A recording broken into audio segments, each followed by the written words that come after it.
예, 먼저 헌법과 법리에 따라서 현명하게 결론을 내려주신 헌법재판소와 재판관님들께 깊은 감사를 드립니다.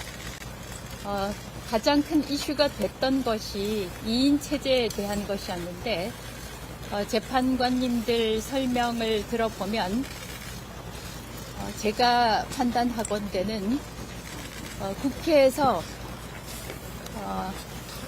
방통위 상임위원을 3인 임명하지 않더라도 2인으로도 최소한 행정부에서 직무를 수행할 수 있게 판단을 내려주신 의미 있는 결과라고 생각합니다.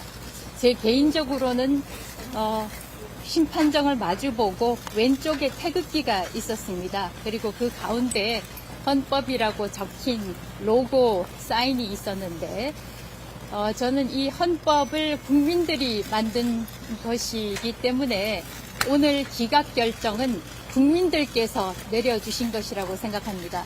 앞으로 직무에 복귀해서라도 이런 기각 결정을 내려주신 국민들을 생각하면서 그것이 규제든 정책이든 명심하고 직무를 수행하겠습니다.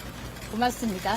야권의 무리한 탄핵 소추 추진으로 좀 국정 마비나 이런 것도 우려가 되는데 기각 결정 이후에 좀 어떻게 될 거라고 보시는지 궁금합니다. 헌법은 대한민국에서 가장 상위의 법입니다. 헌법재판소에서 그런 결정을 내렸기 때문에 방금 기자가 그런 질문을 하셨지만 무리한 탄핵 소추를 했다고 말씀을 하셨는데 야권에서도 그 결정을 받아들일 것이라고 생각합니다. 그리고 오늘 결정으로 인해서 앞으로는 다시는 국회의 의무인 상임위원 3명, 그것이 3명이든 2명이든 상임위원 임명을 지연시키는 그런 일은 없을 것이라고 생각하기 때문에 오늘 결정이 굉장히 의미 있는 중요한 결정이라고 생각합니다.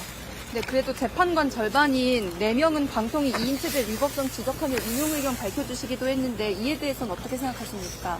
그것은 헌법재판소가 답변할 문제라고 생각합니다. 저는 결정에 대해서 제가 어떻게 받아들일지, 어떻게 앞으로 직무를 수행할 것일지에 대해서만 말씀을 드리고요. 앞으로 할 일이 많습니다. 방송사 재허가, 재승인이 남아있고 또 해외 거대 기업들에 대한 과징금 부과 이슈도 남아 있습니다.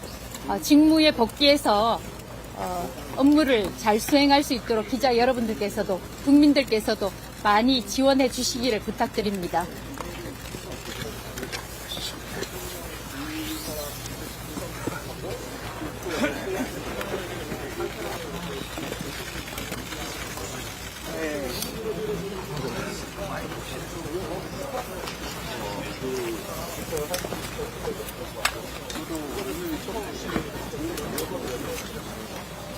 인정하지 않은 부분에 대해서 너무 유감합니다.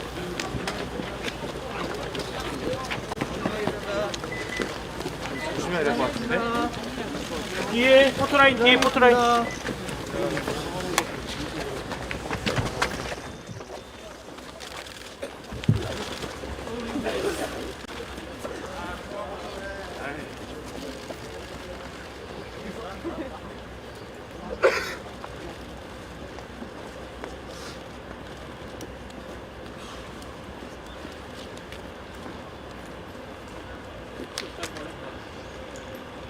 하자가 있는 거였고요. 그래서 그런 면에서는 중대한 사유가 있다고 보여지고, 그 다음에 지금 2인 체제로 인해서 재판관은 이제 2인 체제로 인해서 좀 문제가 발생했다 하더라도 국회의 어떤 건전한 그 기능으로 충분히 제어가 가능하다는 건데, 그거는 본말이 전도된 것입니다.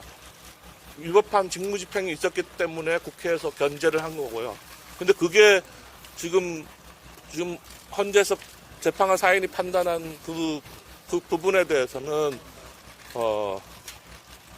잘못이 있기 때문에 거기에 대한 걸 견제를 한 건데, 그게 충분히 그 시스템이 정상적으로 작동하기 때문에 잘못이 용인될 수 있다. 이거는 도저히 납득할 수 없는 부분입니다. 참 안타깝게 그지없습니다. 앞으로 뭐 방통위 정상화나 이런 것들을 위해서 국회 차원에서는 또 어떻게 대응할 계획이십니까? 그거는 이제 국회에서 또, 예, 국회에서 결정할 거라고 믿습니다. 예, 예. 제대로 국회에서 예, 잘 결정할 것이라고 믿습니다. 제가 한마디만. 예. 국회 입장으로서는 이번 헌재 결정이 실망스럽습니다.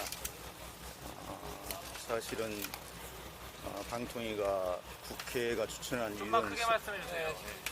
추천한 위원 세 사람을 포함해서 합의제 행정기관으로 설립이 되었는데 대통령이 임명한 두 사람만으로 의도적으로 의결을 강행을 했습니다. 그런 그 입법 취지에 어긋나는 그런 고의적인 입법 행위에 대해서 헌재가 엄정하게 평가하지 않았다는 부분에 대해서 좀 실망스럽습니다. 특히 서구지방법원에 폭도들이 난입해서 법 취지를 훼손하는 일이 발생했는데 이런 그 고의적인 입법 행위에 대해서는 좀 엄정한 판단이 필요했지 않겠는가 이런 점에서는 많이 아쉽고요. 그 다음에 법원에서 계속 2인 체제 입법성에 대해서 논란이 발생되고 있는데 헌재 이 부분을 명확하게 정리하지 않은 측면 그런 부분에 있어서도 저로서는 좀 이해하기 어렵다라고 말씀드릴 수 있겠습니다. 네.